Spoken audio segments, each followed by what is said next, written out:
రమణ వెంకటరమణ అన్నీ సాయి చెప్పాలి కదా. ఏంటి తిరుపతి వెంకటరమణ దర్శనం అండి, చూడండి ఇది ఒక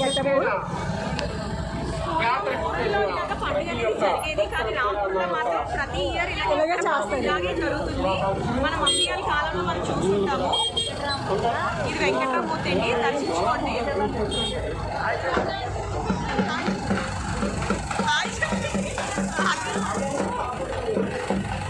గెటప్ చూసారా ఎంత బాగా వేశారో.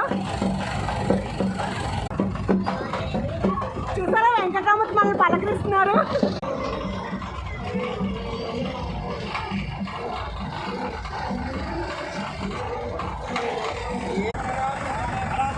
చూసారు కదండి, ఇది నీలమంది గెటప్ అనమాట. ఇది ప్రతి మొక్కుకున్న వాళ్ళు ఇలాగా చేస్తారనమాట.